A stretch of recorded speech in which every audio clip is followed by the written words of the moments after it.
Good morning. Good morning. This is Tuesday. Welcome to our Transformation Healing podcast. Maybe in some place we say good evening. I'm Riya Wang, your host of Transformation Healing podcast. I'm also the Transformation Healing life coach, founder of Zenquency Art of Healing. I help my clients to connect with the true self, unique power, transcend the limitation, and bring more confidence, passion, and joy with the best version of the self. In the past few years, I have been traveling around the world to learning and sharing discovering how healing can transform our lives. I host this interview podcast, invite my guests from all over the world. They come here to share the inspiring stories, to share the wisdom, share the knowledge that may help you to overcome with your challenge. I'm so excited today, my beautiful guest, Maricel. Maricel is a certified health life coach and also who specializes in help people feel younger. Wow, that's exciting. I think every of us want feel younger. So welcome, Maricel. Welcome to the podcast. So say hi with everybody there. And also I want to introduce Maricel. Maricel's the developer her passion for coaching her clients can enjoy their life, enjoy their living, bring their fullest of potential. That her coaching include with a variety of health, education, and also have better sleep. I think that when we sleep better, then we will be skin feel younger. Is that true, Maricel? That's very true, Riya. I first want to say thank you for being so kind to invite me to participate in your podcast. I feel honored to be here, and it's such a wonderful opportunity for me to share all the things that I learned and that made during my journey to make it possible to be here with you now. And you are part of that journey, so appreciate you. Thank you. I know you. I think we met in some virtual coaching program, right? So that's such great program. I think we connect with many amazing people in that group. Everybody is passionate about bringing the knowledge to help others make the world better. I was very lucky to get randomly placed to work with you because you irradiate such a great energy, such a positive light that makes wonderful things like this possible. Thank you, darling. So I know you tell me English is your third language. I was laughing about the third language. Tell me, what is another language you speak and where you come from? You know, in this podcast, my guests come from all over the world. Sometimes that's what I say, good morning, good evening, or good afternoon, wherever they are. So tell us where you're from. I'm originally from Argentina. I was born in Buenos Aires, so I speak Spanish. But then when I finished college, I moved to Brazil, Sao Paulo. So I went there, I lived for almost 3 years, did my master's degree, and learned by scratch to speak Portuguese. They wouldn't even allow me to hire a professional person to help me with my writing, my thesis in Portuguese. So that forced me to learn. And I thought, it's going to be similar to Spanish because I speak Spanish, it will be the same. No, it's not, especially the writing, the grammar. So that was my second language. And then I moved to this country, this wonderful country, almost 20 years now. And I already learned English, the Queen English, because my parents were super proactive in that. And since I was 8 years old, they sent me to private British English school that I had to kind of reformat when I got here to get the phonetic and the terminology and everything. So sorry if I'm a little British when I speak. I think we don't have to be sorry for any language we speak. As you know, I'm not English is my second language. I couldn't speak a flow English. I always tell my people and my clients say, well, if you don't understand my English, I could speak Chinese with you. I think English is such it's amazing language. That's how we connect with the world. So absolutely. then another that is language, I think is the amazing tool. You don't have to speak perfectly. Of course, we want to be always to be better, but it's important how do you express yourself that people can understand you.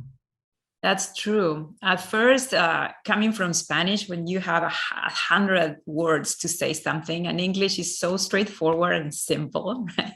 I was like, how am I going to express all these things in such a small container? But during practice, and especially now that I am coaching and trying to express ideas in different ways, I learned to read people between the lines, to extract things in the context of the big picture. Mm-hmm. And I think that people, when they hear how I speak, they also sort of forgive me, and help me. And it's a learning process. And it's very interesting how our brains make different connections when we switch ideas in between different languages. Absolutely, I completely, understand where you come from. Then it's like when I speak, I think people are so kind.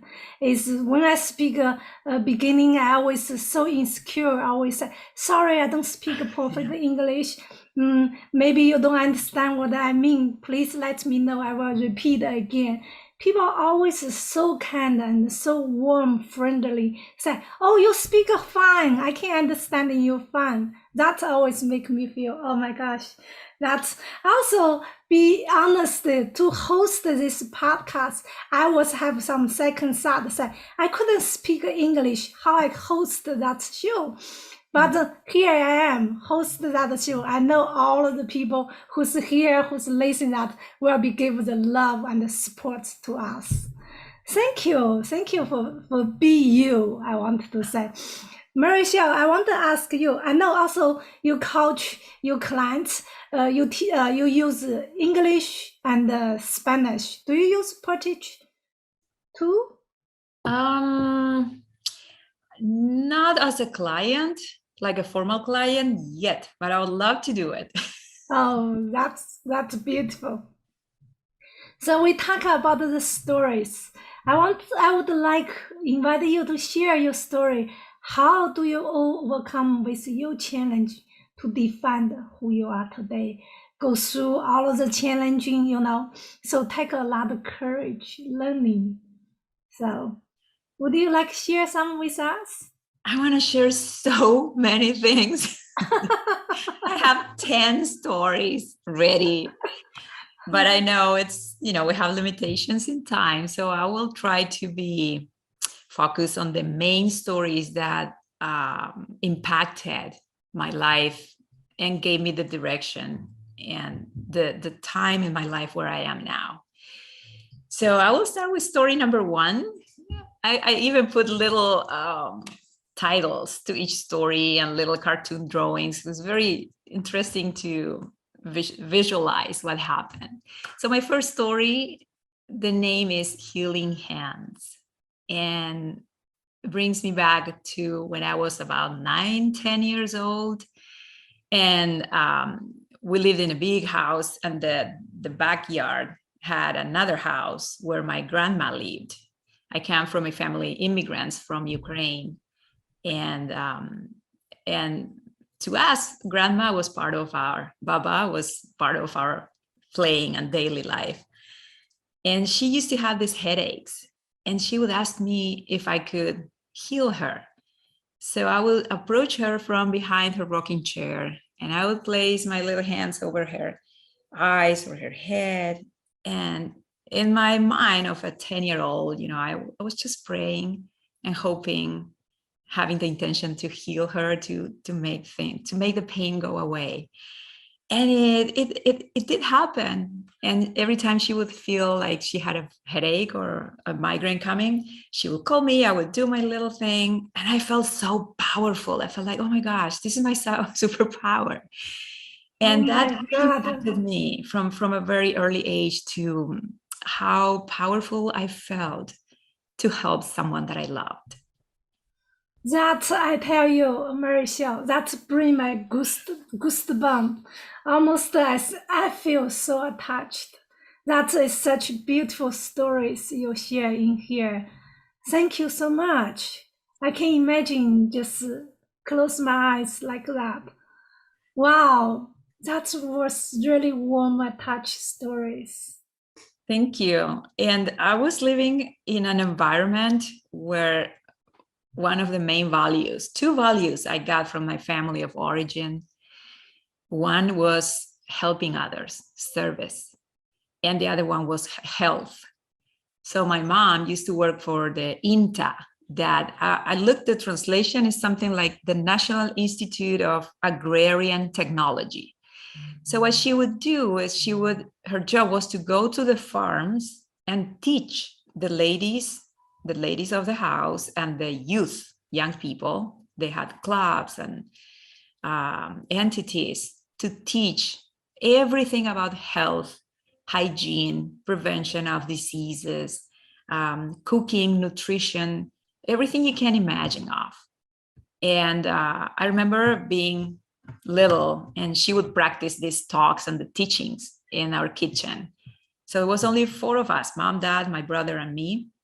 And we were sitting in that little table in the kitchen, and she would practice with her boards and her colorful designs and everything. And that stuck into my mind because I would go with her to the farms. And when she was teaching in front of all these people, I felt like, oh, wow, it feels so cool. I'm her daughter. I felt proud of her. And I think that also influenced me in this direction, because I saw how she, by her teaching, the quality of life of all those people was better because of that. And she was serving, and she was talking, teaching, and coaching in health issues. Wow. So I can see where you come from now. You have the natural magic hands. Then you have this giving the mom to help other people, teaching other people. So you say you're born in the Ukraine? My dad's side of the family came from the Ukraine during the 1930 something. They were escaping from the war, and Argentina gave them lands and machineries for the farms. So they founded this small town named El Colorado in a state at the north of Argentina. So my town was all full of blonde people, blue eyes, except that my dad married a Spanish girl. So that's why we're all brown. So I'm second generation. But in my town at school, I'm Klichuk. So I'm like, Klichuk here, Sauchuk there, Pauluk here, all the Uks, because most of us were, Ukrainian. Wow. So that, and now I haven't been there in like 4 or 5 years now, but it's way different from what it was when I was raised. Yeah. Wow. Thank you for sharing that. You know what's happening in the world now, especially the Ukraine. I feel the goosebump. Feels a lot of the sadness. I also feel a lot the love towards the people in there. So if we know that is sensitive, the words, I don't want to talk too much, but if you have the words to send back to people who's in Ukraine, so what words you will be said to them? What I have observed, Ria, during this whole new chapter that our planet Earth is going through after the pandemic is, the other parts of the world is welcoming.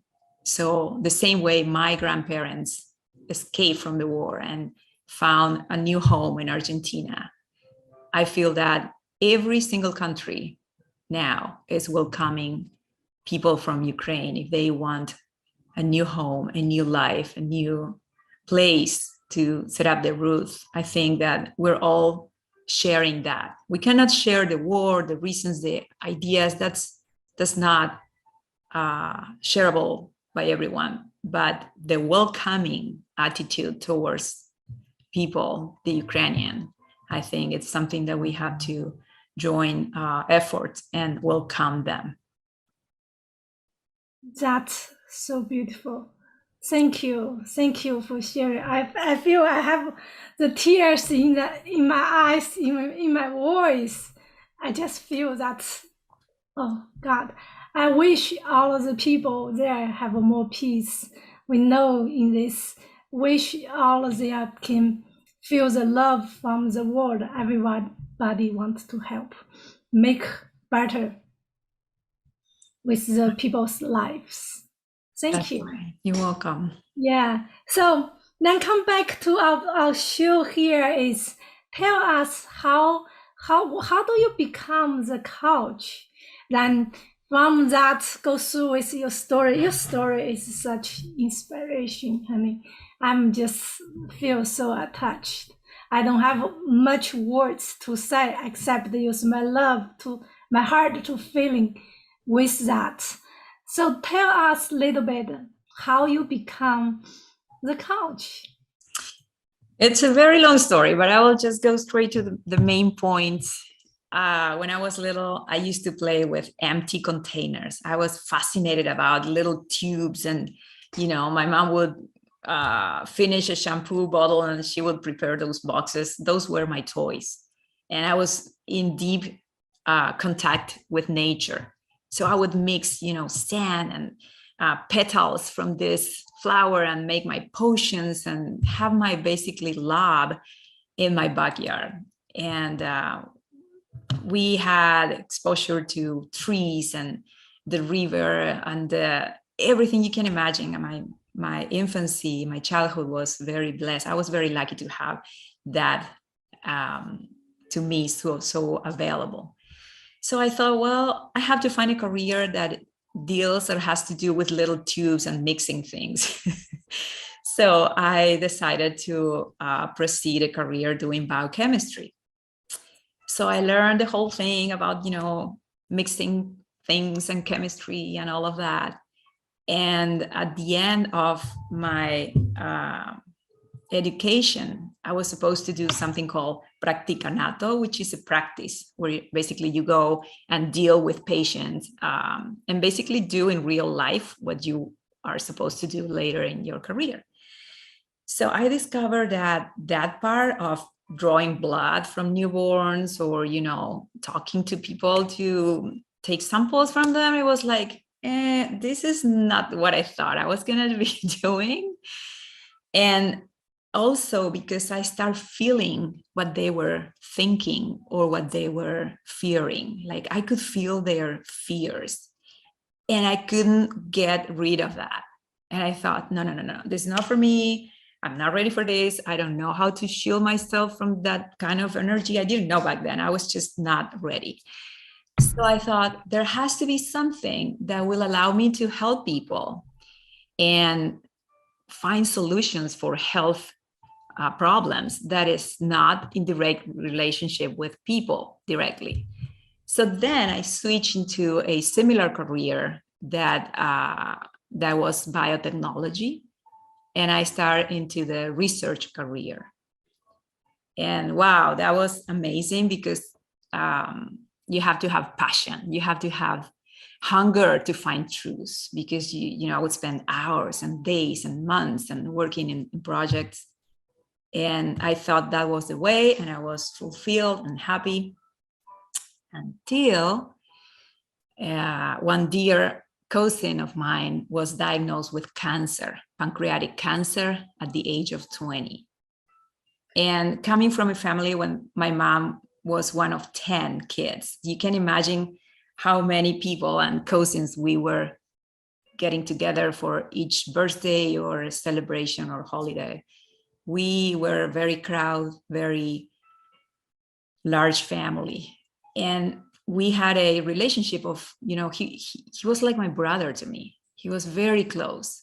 And I was about 5 years older than him. And back then I was studying, I was in a group of scientists working on liver transplantation. So I knew about liver cells, and he had to happen to have metastasis in his liver. So I was involved because I knew the scientific part and because I had the English. So my family asked me if I could come with him to the Mayo Clinic to basically be the facilitator and translate the medical stuff to my family and his doctor. So when I did that, I came to the United States and I tried to help. But at the end, he lost the battle 2 years after that, and he passed away. And I became so full of, I had to find this, we have this word impotence. It's, powerlessness is when you want to do something so much and you can't, that feeling. So that's what I felt when, after 2 years of studying, of reading, of trying to find people to help, at the end of the day, I couldn't help him. I understand that feelings. My father passed away when I was younger. It's pancreatic, the cancer. Yeah. And now my mom, in her stage, have the cancer. Now it's the liver cancer. Then, there is just, we understand many things, but one thing we cannot help. I don't know how to help. Is that to see every day her suffering, So only thing I can do is give her love. But the suffering every second when I look her face, I just feel the hopeless. So that feelings is really, it's painful. It's very painful, and it's very it's so big that prompt me to find more answers. I went to Brazil. I did my master's degree in science, also in vaccine production. And then I moved to the US and I joined a group of Italian scientists doing cancer research. And I was helping to work with mice, and they would basically replicate or bring tumor cells, implant on those mice without immunity, so they couldn't reject the tumor. And as they were developing the tumors, they were trying different types of gene therapy back then. I'm talking 20 years ago. But bottom line, after all of that, I was like, no, this can't be the solution, because we cannot replicate what's happening in animal cells or animal models to real life, to whole entities, person. We are more than body. We are our mind, our emotions, our spirit, right? So I was kind of, it's like science was only looking at this little fraction of the spectrum that is visible, that is tangible, right? The organic matter. But there are so many other things happening. Like I explore Reiki, which has to do with energy healing. I explore shiatsu, I explore yoga therapy, all other stuff that were around the organic or the body. And that's how this was meaningful in my career, because I got sort of disappointed of the way that medicine was dealing with chronic diseases, especially cancer. So I understood there has to be another way. There has to be something that will cover more than the body. And even now, Riya, I can share with you, there is no systems. I mean, we can try integrative approaches, but the science is so behind because we cannot create yet. We cannot use the scientific methodology to, standardize all the environment in terms of emotion. You cannot tell someone, okay, you have to have this emotion for the whole study and be in this state of mind, blah, blah, blah. So you cannot control those parameters that are super important when you develop your system and evaluate what's happening. Well, I have the story I want to share with you here. I just share. I think that's 2 years ago. So when the doctor found my mom have the cancer, the doctor was tell my brother said when my mom only have a few months to left. So then, but that was 3 years ago. So then I told my brother, we will be use some, maybe I learned a lot of knowledge of the healing with emotions. So we do the emotional cleaning. So I tell my brother, I said, this is if just few months or few months left with our mom, maybe we just give much love what she can. So all of the things she wants in the life, I think no more than anything else is the love. Let her feel the love. We are there, we are taking care. Whatever she wants to do is all based on the love. So I think that really brought my mom is really happiest in this 2-3 years. She left for another 3 years. 2-3 years. Wow. It's just emotional cleaning, bring the love to the life.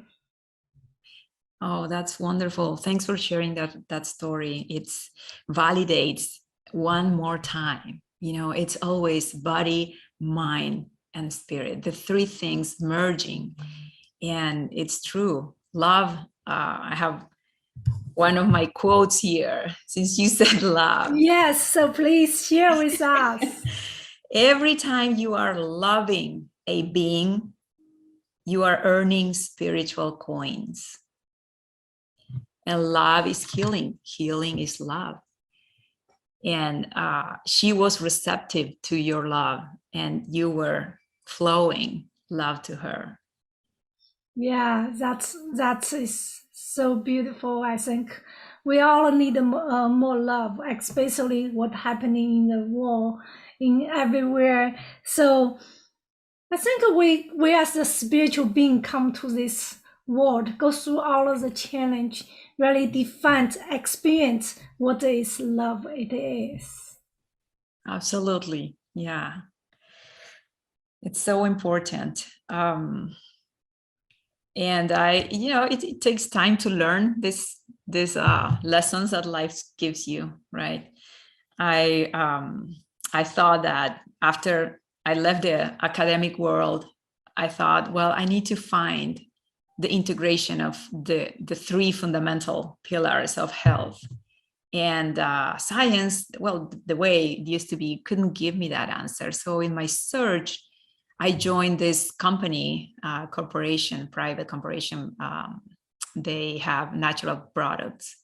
And I joined that team.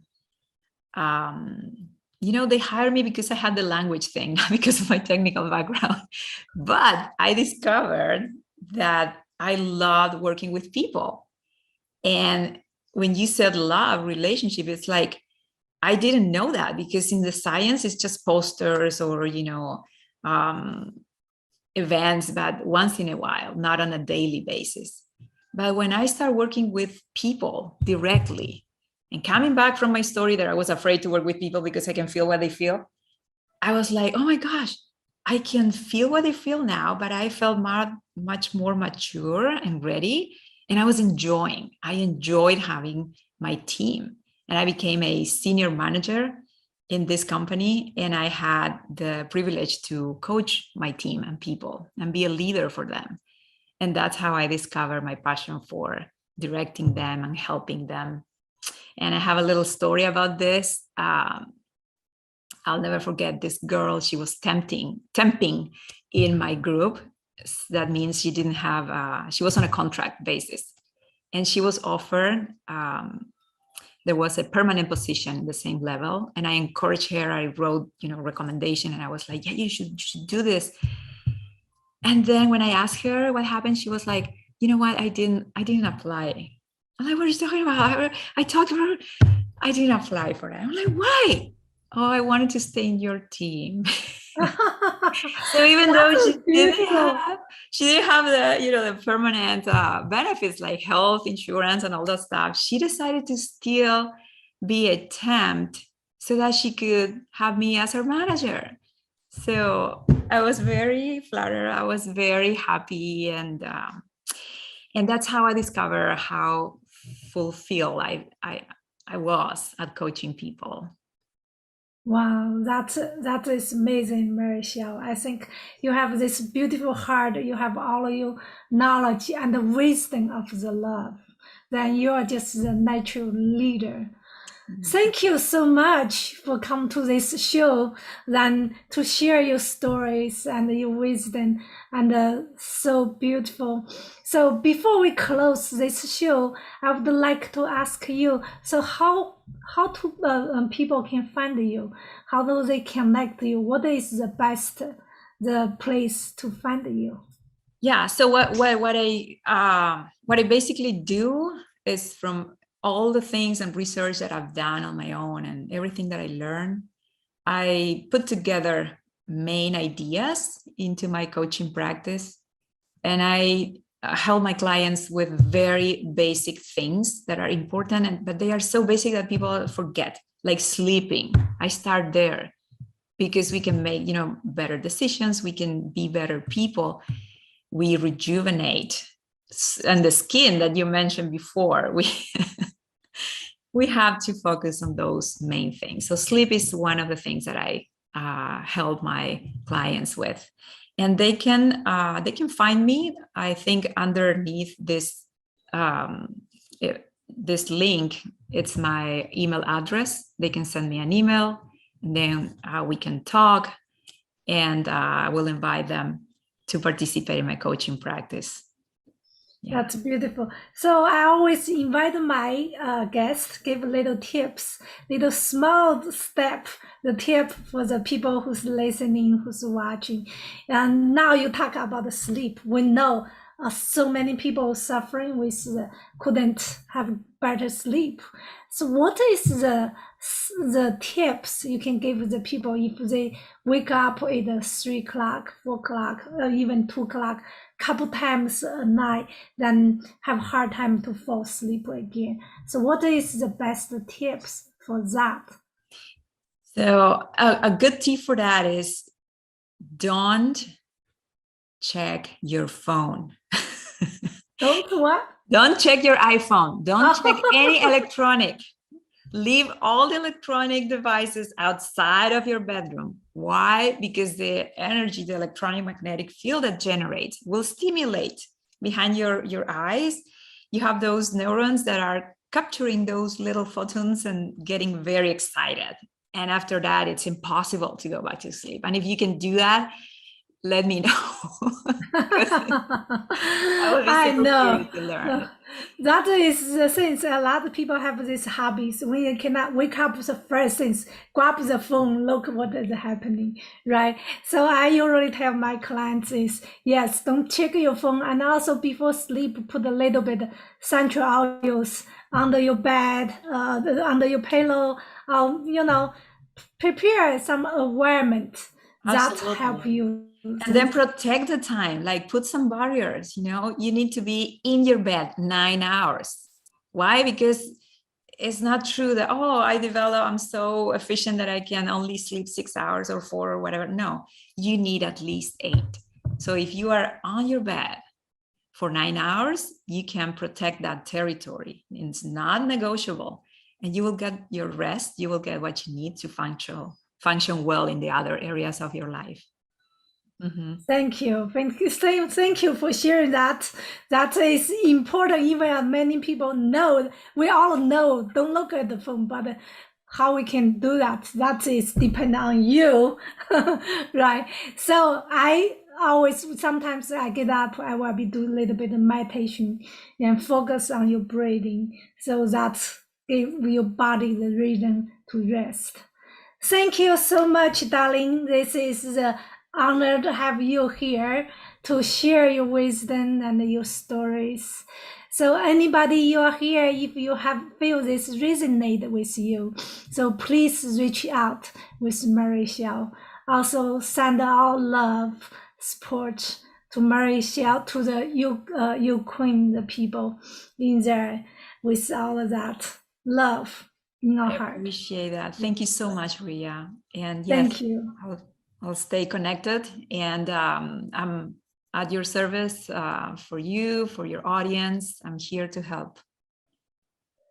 Thank you, everybody. This is the end of our show. If you have your stories to share, your wisdom that can help people to overcome this challenging, please come contact me. Come to my Transformation Healing podcast. Share your story with the world.